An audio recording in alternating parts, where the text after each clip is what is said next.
Стадионго кирүүчү жолдун тосулган тарабында иштебей калган эки имарат турат. Быйыл Ошто Кыргызстандын улуттук курама командасынын оюну өткөрүлө турган болгон. Бирок атайын түзүлгөн комиссия аталган иш-чараны өткөрүү үчүн стадиондун төрт тарабында кирип чыгууга жол болушу керек деген талапты койгон. Бирок стадиондун бир тарабындагы жолу көп жылдан бери жабык туруп, ал жерлер жеке менчикке өтүп кеткени айкын болгон. Т-Медиа телеканалы жерлер качан менчиктештирилип кеткени тууралуу буга чейин материал жасап, анда стадиондун жабылган жолу тарабында башка дагы мыйзамсыз курулуштар бар экендигин ачыктаган. 2011-жылы берилген, бирок ал жерге 2014 жылдары мыйзамсыз үй курула баштаган. Бүгүн стадионго тиешелүү жерлерди тактоо боюнча атайын комиссия түзүлүп, жеринен таанышышты. Анда 2001-жылы стадиондун аянты 5,5 гектар деп көрсөтүлүп, мэриянын муниципалдык менчик башкармалыгына өткөрүү боюнча өкмөттүн 608 токтому чыкканы айтылды. Бирок 2008 жылы стадиондун аянты 4 гектар 33 сотық, 2015 жылы 4 гектар 12 сотық болуп кыскарып кеткен. Жарандар аталган жерлерди убактылуу колдонуу үчүн алып, кийин менчиктештирип алышкан. Бүгүнкү комиссия барганда айрымдары документтерин көргөз алган жок. Мэриянын өкүлдөрү болсо жерди кайтарып алуу үчүн иш-аракеттер башталганын айтышат. Эмнеге азайып кетти? Эмнеге 5,5 гектар,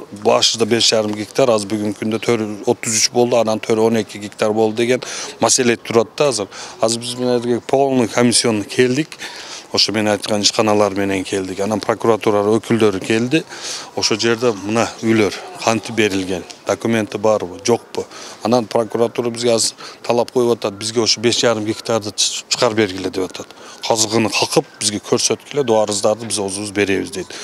Ошого биздин бүгүнкү биздин мэриянын позициясы ошо 5,5 гектарды биз кайтарышыбыз керек да. Эң кызыгы архитектуралык маалыматтарда стадиондун аймагы 10 гектар деп көрсөтүлгөн. Бирок бүгүнкү күндө жарымынан көбү жеке жактарга өтүп кеткен. Стадиондун аймагына кирет деген жерде ишкердик кылган эки гана мекеме архитектурадан уруксаат алган. Биздин документтерге ылайык ал жерде 10 гектар деп көрсөтүлүп турат. 10 гектар деп жалпысынан, жалпы территориясы 10 гектар деп көрсөтүлүп турат. Анан бүгүнкү күндө деле ошол эле неме менен өзгөрүү жок.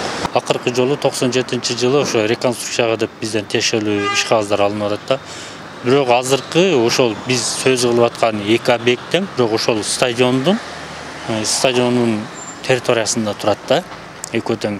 Анан алардыкы менчик же болсо баягы убактылуу деген андай материалдар жок.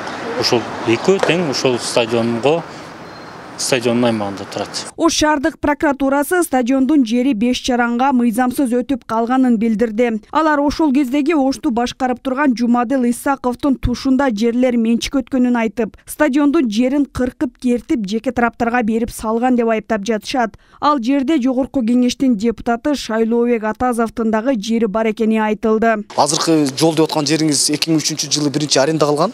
Арендага 15 жылга алып туруп, анан кайрадан 2005-жылы арендасы бүтүп электе эле жеке менчикке бекитип берип койгон. Булар боюнча прокуратура бүгүнкү күндө иликтеп чыгат.